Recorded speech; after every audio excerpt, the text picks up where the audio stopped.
आप हमारे YouTube channel जनता से में जुड़ चुके हो। मैं इस वक्त यहाँ सादुलपुर में वार्ड नंबर 10 में, और लोगों से जानते रुझान जो किस तरफ है, जो सादुलपुर जनता का मूड है, ये यहाँ हम जानकारी करते हैं। यहाँ पर जो दुकान में भाई साहब यहाँ जो बैठते हैं उनसे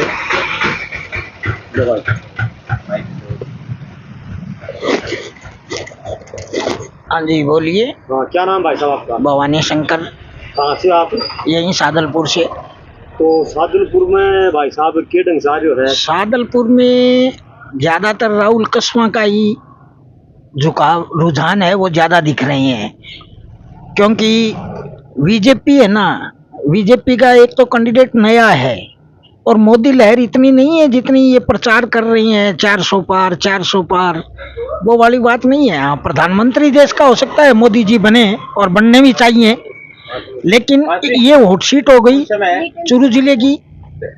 50 साल से जो आदमी एमपी है यहाँ, एक एक बच्चे बच्चे को जानते हैं, एक एक वोटर को जानते हैं, उसके बाद उनकी टिकट कटना बड़ा ही दुर्भाग्य है। उन लोगों ने खूब काम करवाए, रेलवे का विस्तार खूब करवाया, सड़कों का करवाया। मोदी जी की एक भी मीटिंग पार्लियामेंट में राहुल कस्वां ने मिस नहीं की, हर अटेंड की है। मोदी जी का खूब प्रचार प्रसार किया है। एक दिन पहले टिकट कटने से पहले उनके निवास स्थान पे सामग्री का एक ट्रक प्रचार सामग्री का भर करके आया था। टिकट कटने के एक दिन पहले राहुल कस्वां के घर जो बैनर वगैरह ऐसा कुछ, सब बैनर वगैरह चुनाव प्रचार सामग्री का। उसके बाद में उनको पता चला दूसरे रोज का उनकी टिकट कट गई है, तो उन्होंने वो सारा सामान नंदलाल जी पुनिया के घर भेज दिया, क्योंकि वो बीजेपी में नए नए ही शामिल हुए थे। पिछले चुनाव में बीजेपी में शामिल हुए, वो कांग्रेस छोड़ करके, तो उनके घर भिजवा दिया। ये भी उनकी एक महानता है, नहीं तो वो ट्रक वापस भेज देते या रद्दी की टोकरी में डाल देते उस सामान को, लेकिन उन्होंने ऐसा नहीं किया। मोदी जी का भी कभी उन्होंने विरोध नहीं किया। स्टेज के ऊपर भी राहुल कस्वां द्वारा कभी भी कोई गलत प्रचार या मोदी जी के बारे में कोई गलत प्रचार कर रहे हो, वो भी नहीं कर रहे। वो कह रहे हैं हमने 2 साल मोदी जी के साथ काम किया है, बहुत सुंदर किया है, अच्छा लगा है। और गाँव के अंदर भी राहुल कस्वां का रुझान काफ़ी चल रहा है। हो सकता है राहुल कस्वां जी इस हॉट सीट से निकल जाए। धन्यवाद। अच्छा जी, ये जो टिकट कटने में कहीं ना कहीं वो राहुल राजन राठौड़ की तरफ इशारा कर रहे हैं, तो ये नहीं कह सकते हैं, क्योंकि ये तो आम पब्लिक से को कोई मतलब नहीं है। लेकिन सोचने वाली बात है कि जिस आदमी ने इतना वर्क किया, लोगों के काम करवाए, हर आदमी से जुड़े हुए थे, बेदाग छवि थी, उसके बाद उनका टिकट कटना एक दुर्भाग्य है। लेकिन बीजेपी में कुछ बता रहे हैं कि उनकी जगह और भी कुछ लोगों की टिकट कटी है, जैसे नरेंद्र खिचड़ है पास में। हाँ, नरेंद्र खिचड़ है और निहाल सिंह जी है। 13 कैंडिडेट की टिकट कटी है। तो वो जाने क्यों कटी है, किस बेस पे काटी गई है, इसके बारे में पब्लिक को कोई मतलब नहीं, न पब्लिक को कोई लेन देन। पब्लिक ये चाहती है कि राहुल कस्वां जीते, युवा वर्ग है, युवा लड़का है। धादड़िया जी जो है कैंडिडेट बीजेपी के, उन्होंने देश का नाम रोशन किया है, तो वो आगे भी देश का नाम रोशन करते रहे।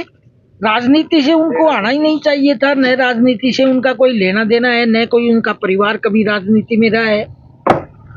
और राहुल कस्वां का तो परिवार, दादा जी, बाप, माँ सब राजनीति में हैं, सारे राजनीतिज्ञ हैं, काफी वर्षों से चुनाव लड़ रही हैं। 40 साल से तो एमपी हैं, चूरू जिले के एमएलए भी रही हैं, एमपी रही हैं, समाज कल्याण अधिकारी भी रही है इनकी माता जी। तो ये सब मायने रखता है। तो आपको ये जो झाझड़िया बता रहे हैं, उन्होंने जो मोदी आए थे चूरू में, तो उन्होंने कहा था कि हर फुट पानी, तो क्या वो मोदी कर पाएंगे? नहीं, कैसे कर पाएंगे जब हरियाणा पंजाब ने वो समझौता ही रद्द कर दिया है पानी वाला। पानी की योजना तो अटल बिहारी वाजपेयी की थी कि देश को नदियों से जोड़ दिया जाए, जो पानी पाकिस्तान में जा रहा है उसको रोका जाए। ये सड़कों से सड़क करना, नदियों से नदियां जोड़ना, ये सारी योजनाएं तो अटल बिहारी वाजपेयी जी की थी, जो देश के इनसे पूर्व प्रधानमंत्री थे, उनकी थी ये योजनाएं। तो हमें तो ऐसा नहीं लगता कि गांव-गांव में पानी हो जाएगा। अच्छा जी, एक बात ये बताएं कि जो राजस्थान में बीजेपी की बोल रहे हैं कि 25 पूरी करेंगे, तो राजस्थान में वो कौन सी भारतीय जनता पार्टी की सीटें हैं जहाँ पर भारतीय जनता पार्टी को पसीना आ रहा है? पसीना आ रहा है, एक तो राजगढ़, सादुलपुर, ये चूरू डिस्ट्रिक्ट पे आ रहा है, अच्छा, एक शेखावाटी की झुंझुनू, अच्छा, और सिक्कर 3 और गंगानगर 4 और ये बाड़मेर, बाड़मेर, नागौर में भी 5-6 सीटों पे पसीना आ रहा है। इसलिए बार बार में बड़े बड़े नेताओं को लाया जा रहा है। कल भी यहाँ चुनाव प्रभारी गहलोत जी भी आए थे, सतीश जी पूनिया भी आए थे, गोगा मेडी के अंदर मुख्यमंत्री श्रीमान मुख्यमंत्री जी भजनलाल जी शर्मा जी उपस्थित थे। उन्होंने भी जनता को संबोधन किया है, जनता से अपील की है, लेकिन इनसे कोई फर्क नहीं पड़ना। जिस वोटर के दिमाग में जच गई वहीं वोट डालेंगे। कोई मोदी जी से इनसे प्रभाव नहीं पड़ेगा।